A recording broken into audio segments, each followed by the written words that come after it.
comes a mighty warrior! Oftentimes they even do it forcefully. And I have to say, in particular, one story about a surviving doctor going insane as the remnants of her love use their shared memories to taunt and lure her for days, eventually leading to suicide or worse, is some of the scariest stuff I have experienced to this day. And even if you shoot yourself, even if you die, these blobs can literally bring some semblance of you back to life just to melt you and turn you. It is actually horrifying. However, this is these things can be made one of the original stuff, not work for a reason. Not only that, but certain aspects of that day, so it's not solely able to photosynthesis to produce oxygen. And if this applies to other abilities for instead, such as, for example, telekinesis, you should imagine what chaos on melted Uzumaki are literally on. Not to mention that if any heroes feel identities, they will have insider knowledge on the hero HQ and any fighters taking this event there. Another absolutely horrifying aspect of this event is that the sunlight's rays aren't limited to just the Earth or the solar system. Over the course of light years, they reach other stars, other solar systems, and maybe even spread throughout the galaxy or even other galaxies. It is an absolutely horrific event that genuinely has potential to end life across galaxies. So, with all the conditions laid out, what would happen if an apocalypse such as this one occurred in One Punch Man? Right off the bat, within the first minutes, most of the world dies. Anyone out in the light is affected. Hero or monster, strong or weak, it does not matter. Darkshine's durability, Bang's skill, Flash's speed, Zombie Man's immortality, even Tatsumaki's telekinesis or Garo's adaptability, all are meaningless if they are caught in the light. And it is extremely likely that they would be, even if they are sleeping, with the curtains closed. If any amount of moonlight seeps through, it's over. It's dead. They're gone. The only way they're not is if they happen to be in a basement or in a completely windowless environment at the time of the outbreak, and are informed of what's going on, and specifically told that the source of the problem is the light, and are instructed to stay where they are. The F-Less is dead. Maybe Tatsumaki, if she is prepared, could maybe try to come up with a shield to protect herself, but if she's fighting the initial outbreak unprepared, she's dead. Really, the only humans who I can see being immune are the cyborgs, Drivman and Genos. Though even then, it's not exactly certain how much of them is biological. Genos has a very good case for only his brain being biological, and it isn't directly exposed to sunlight, so he should be fine as long as his head isn't damaged. And Drivman apparently has a face, but it is completely covered by his mask. And assuming the hair on his head is synthetic and his actual head isn't exposed, he should also be fine. Another hero I totally see surviving 100% of the time is Metal Knight. That man never leaves his basement, he never touches grass, and this is going to be a huge help for humanity, as he has the resources, the intelligence, and the firepower and drone power to operate outside on a grand scale without being in any danger himself. Child Emperor also has a laboratory with tons of rooms that don't have windows, so he has a good chance to survive the initial outbreak if he's there at the time. One other huge ray of hope is that the Hero HQ building is also built like a bunker and has no windows, so those who happen to be inside at the time should survive, meaning that the command of the Hero Association and many heroes, likely including multiple S-Class, should survive. Battle Knight's detectors, the general level of technology and security should also be able to quickly pick up on the threat, and that it is present. And once the first few heroes run out to see what's going on and inevitably melt, the rest would stay put for sure. Other significant people I could see surviving the initial outbreak would be Dr. Genus and his creations if the scenario happens during the House of Evolution days, and if the Monster Association is around at the time, then I definitely see most of them surviving if they're gathered deep underground. And honestly, with an apocalyptic scenario like this, I could actually see Psychos possibly trying to actually work with the heroes this time. Because what's the point of conflict if the world is dying? She wants humanity extinct, yes, but her goal is to assimilate them and stuff, and if the planet is dead, there's nothing to assimilate. So this is one of the very few times I could actually see even some of the monsters maybe becoming allied. Although it is equally possible that they would just try to tunnel to the Hero HQ and destroy it, so all the remaining heroes die out. Monsters are monsters at the end of the day, and for creatures like Homeless Emperor or Elder Centipede, all this would be cause for celebration. And of course, Saitama is probably ineffective because he is Saitama. So with the initial outbreak covered, let's talk about what happens next.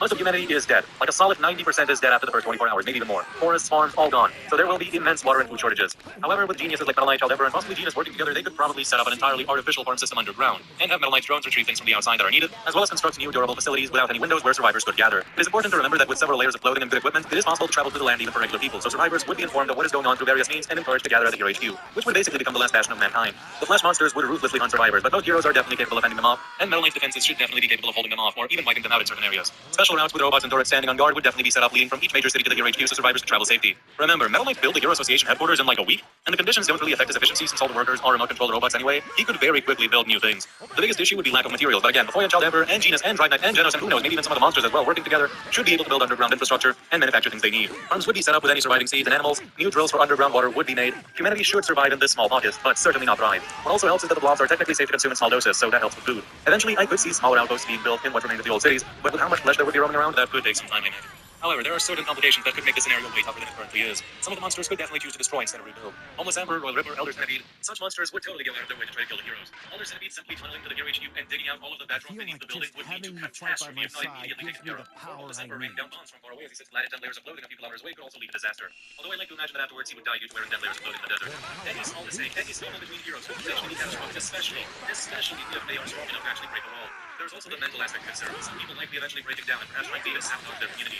I've also mentioned that the flesh blocks keep some parts of their previous self. So, for example, some blocks would retain Darkshine's strength, where some objects are not disable. Actively seek out survivors and try to murder them, so that would be a total disaster. There is certainly uncertain if they keep their powers, and the SCP does say that anomalies usually don't keep their numbers free, so technically that shouldn't be as much of a problem. One particularly key scenario is that natural water would be used in ways. It's water, it's organic. So if it ever makes the notion of just blood, would it grow to that would lead to an early game over for everybody? And one of the, possibly the largest threat other than the sun would be God. Would no doubt try to take advantage of this situation to finish off humanity. Perhaps creating vessels inside of the Hero HQ by reaching out to those who are the most related to the sun. Perhaps even resorting to great monsters like True Stampede and that person of the Hero HQ, suiciding to take out humanity. But that brings us to the last end of the squad, would no doubt be informed of what's going on very quickly after the initial outbreak. They should have been doing things like previously listed, but more interestingly, let's speculate what they might be able to do to actually combat the sun. First of all, would they be used as trays? If not, then the moment Blast looks for a peaceful. Blast is certainly immune to cosmic radiation and password, but we obviously know that other characters can see him, meaning photons, particles of light, have to be making contact with his eye and bouncing back into people's eyeballs. That's how vision works. This means that sunlight has to be making direct contact with Blast. At the same time, Blast's general aura is something that nullify the effects of radiation. It may also nullify the effects of light, so it may reach him, but only as a close light, not carrying the deadly Hellcast effect. Overall, though, if Blast hears what's going on Earth, since she may not take any chances and just make sure that he isn't that light. So now, that established, Blast would be around to help. After all, he is supposed to help clear his danger, and it certainly is. So far, we don't know how humanity is surviving that bad. We haven't actually spoken about fighting back against that bad. As strong as Cyclone is, we're not solved this, I'm sorry. Sure, he could jump to the sun and punch it and blow it up, but then we are really hooked for obvious reasons. So Blast and the team are really there on Sony Hope. They see two possible ways they could fix things. Each one will do it last. The first thing they could do is try to bring the sun out there to cosmos, which should it be all effort, and then teleport the Earth to its heavenly zone. This is good on paper, but we have no clue they've actually teleported an object as large as the entire planet as far away as to reach the nearest stars. We might be able to, but we really do not know. Another way to try to save Earth would be to teleport the planet in one other dimension where the sun isn't broken. So again, say that you teleport an entire planet, maybe this much, or maybe it won't be, we don't really know. And the last way they can solve this is teleport the sun itself into another dimension and replace it with another dimension's sun. Again, good on paper, I'm not sure if they can do it, especially since this is now a star billions of times larger than Earth. However, assuming they succeed and God doesn't intervene too much and the monsters who are still hostile are done with, Earth does return to some sense of normalcy, just a little bit. The light wouldn't be a factor to worry about anymore. I imagine it would still remain strong people with this light and most likely be able to stay in the shadows for months or even years after the event is over, out here that it may repeat itself. The flesh laws also aren't going anywhere, and the newsfeed lands cannot go anywhere as they are the source of discussed now. Humanity needs them to survive, and the whole world in their universal authorization. There is no way they can force crystals from melting. They would have to harvest the levers that newsfeed lands for food. They would have to try to avoid the lead that newsfeed lands. Also, this is Chris Hunter speaking. I was talking to Yasin about this idea the other day, and he brought up a very solid point that if this was before this year Chicago's death, she can actually foresee the event from the warning, as we do know that she can make precise predictions for earthquakes, monster attacks, and such, and that they exactly will happen. The only reason she doesn't yet be specific in the last box is what she's doing. So if she does predict this, measures could be taken beforehand, leading to a much better standing. However, at the same time, we do know that she only predicts a small portion of this as proceeds, so it would be that she foresees this in its life. Also, now, in the future, one day Chicago wakes up and sees the sun itself melting 90% of the planet's entire population. Imagine the sheer panic of that. So yeah, shout out to Yasin for this one. And one more thing, I was really dumb not knowing this in my original script. Last we see, instead of teleporting planets or stars, who would just gather the people remaining in conflict to another dimension usual style, they'd be abandoning their home. I'm not sure if the scenario would be counted as a win, but I got a tiny portion of humanity that's just right that isn't dead, so I guess that would still count. But anyways, back to the video. Overall, I imagine the population of the planet, regardless of whether or not Blast was successful in getting rid of the dead light, would drop below 10% of what it used to be. Remember, the SCP itself, in real life, was thought of and written years and years ago. And that 6.8 billion number I mentioned earlier was written when the Earth's total population was way lower, closer to 7 billion than the 8 billion we have now. So that statistic of 6.8 billion deaths within just the first 24 hours starts to sound even more terrible than taking that into account. And of course, the community of One Punch Man eventually rebuilding to an extent, the population would likely be less than half a billion people. Whereas the hydrologically speaking, the effect of the sun alone, it should probably be less than a couple of billion lucky humans to just survive, if even that. For reference, that is knocking us back to the Middle Ages in terms of population. Then with people like before Aeginus, Emperor, Genos, and Hypnite taking the lead in rebuilding, and even Blasphemous crew helping out too, I see them eventually establishing a stable population with food, water, and shelter readily available. However, all of the world's forests, literally 99.999% of all animal species are gone.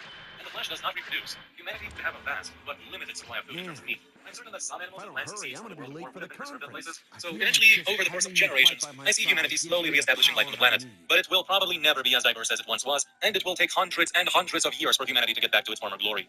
And if stronger and stronger monsters keep appearing as they do in canon, things look bleak for humanity. And this is all assuming that Blast and his team work something out. If not, then humanity will be stuck underground in bunkers for the rest of time. Metal Knight is honestly carrying humanity on his back with his robots and his resources and intelligence, and eventually he could build extensive cities specifically adapted for life in this harsh environment. But overall, humanity would be a shell of its former